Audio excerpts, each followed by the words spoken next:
觉得挺好的，他比娶个媳妇儿强多了。为什么这么说？你想嘛，娶个媳妇儿得花个40-50万，还得买车买房。对，你买个机器人媳妇儿才10来万，多划算。你光娶媳妇儿的钱都够我买好几个机器人了。那要一个媳妇儿可能就差不多。那以前我们就多买点，买一个做饭的，洗衣服的，生娃的，关键他们都是全新的，对吧？也不会出轨，最重要还是很听话的。朋友们，你可千万当心啊！ Friends, you must be very careful, because capital is very likely weakening the value of women step by step in ways you cannot see.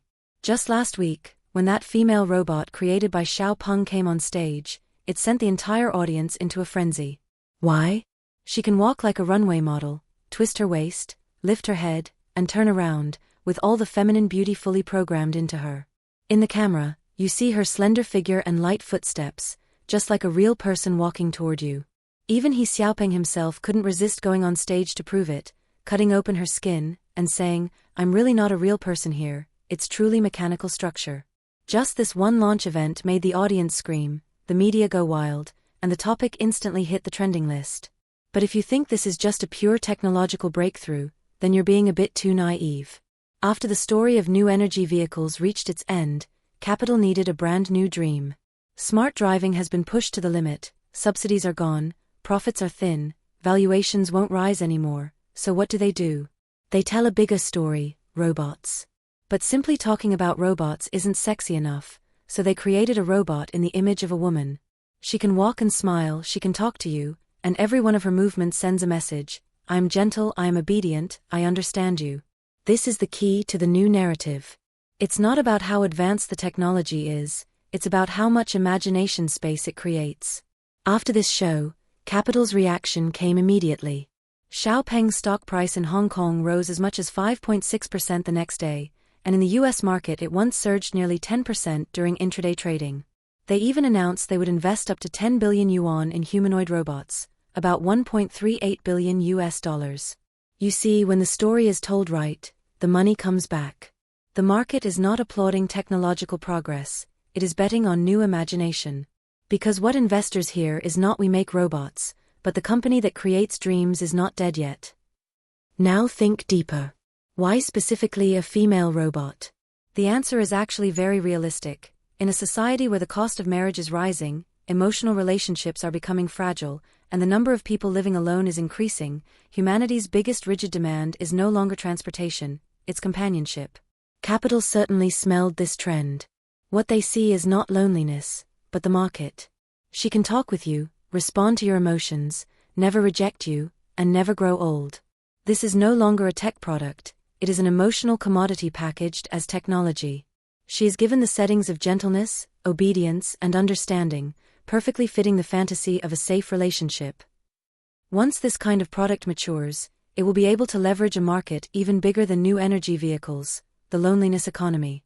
So you see, what Xiao Peng created is not a robot, but a new chapter of storytelling. From making cars to making companions, from smart mobility to smart companionship, this is perfect for capital: huge space, low risk, high emotional value, and the ability to tell another future-changing story. But here comes a new problem.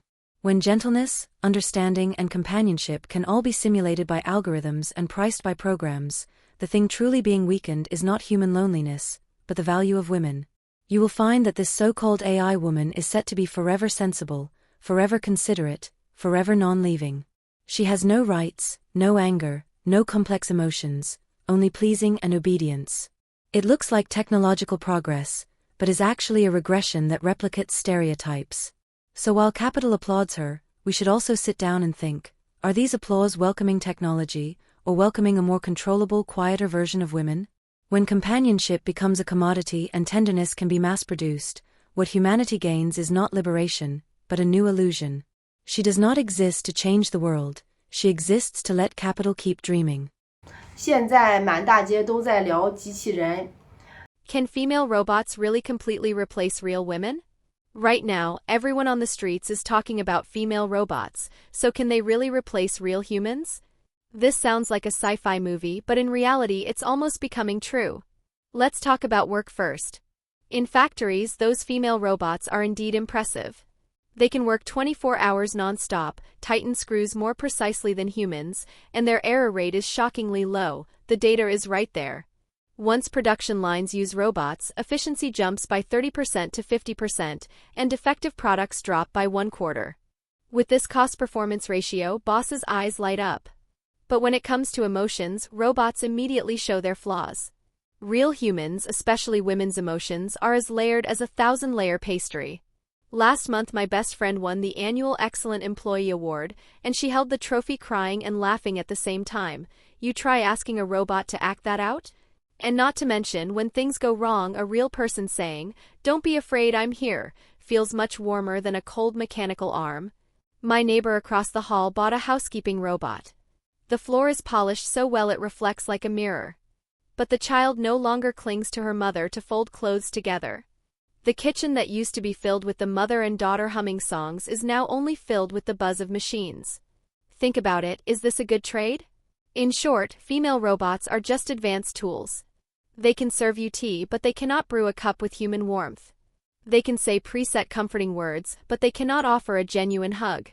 Technology indeed makes life more convenient, but if convenience replaces human connection, that's a real loss. So yes, use robots when necessary, but never forget, the ones who can cry with you and laugh with you will always be real people with warmth. What do you think? 就最近这个机器人老婆的话题啊，真的是特别的火。This recent topic of robot wives is unbelievably popular. But let me tell you, you absolutely should not buy a robot wife. Brothers, let me explain. This thing has several major problems. After hearing them, I'm afraid if you buy one, you will definitely regret it. Especially the last point, I'm afraid it'll make you jump out of bed from nightmares. Let's go through them. First, she is extremely obedient. Obedient to what extent? Think about it. She agrees to everything you say, never dares to say two when you say one, she goes east if you go east, and never goes west. She never argues or quarrels. After a long time, won't you feel there's no real human spark at all? It becomes suffocating. Second, her voice can be switched at will. Today she can sound like a celebrity idol, tomorrow she transforms into a gentle young lady. Listen to that long enough, and even I would start doubting my ears. By then, if you go listen to a real person's voice, won't you instantly lose interest? Third, her clothing, honestly, it saves way too much money. She doesn't need to buy clothes, she can pull off anything. To put it bluntly, you could even skip clothes entirely. She doesn't need handbags, skincare, makeup, or any of that stuff. Another point, her figure is way too dreamlike. Perfect 3D curves, golden proportions, front and back curves. Looks great, sure, but very few real people have such a figure. Lastly, she never ages.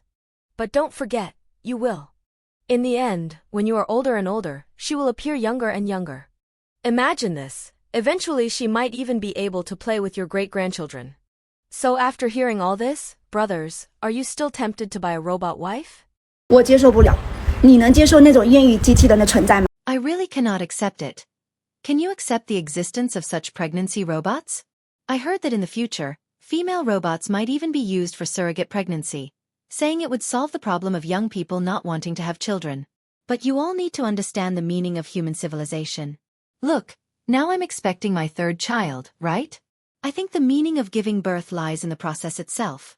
The first time you hear your baby's heartbeat, and then feeling the baby interacting with you every day inside your belly, that is an emotional bond. If this function is given to robots, then where is the emotional continuity of humanity? And more importantly, when I saw that artificial uterus diagram, I literally felt chills down my back. I think these scientists and people with capability should research other things. For example, cancer. Look at how many people, whether young or old, lose everything. Money and life, because of cancer, leaving families devastated. So I think they should focus more on that, instead of researching female robots. In today's rapidly developing society, female robots are gradually entering the public's view. Many people wonder, they cannot have children, so why are men still so obsessed with them? The answer is simple. Functionality is the key. With the serious gender imbalance today, many men cannot find suitable partners and live in long-term loneliness, emptiness, and emotional vacancy. When psychological and physical needs cannot be released normally, It can even create unnecessary risks for society. In this context, female robots fill that gap. They can accompany you anytime, never leave, never betray, and never quarrel. Whether emotional or intimate needs, they can provide stable, safe, and controllable responses, helping men relieve stress. Even though female robots cannot have children, the emotional value they bring is exactly why many men choose them.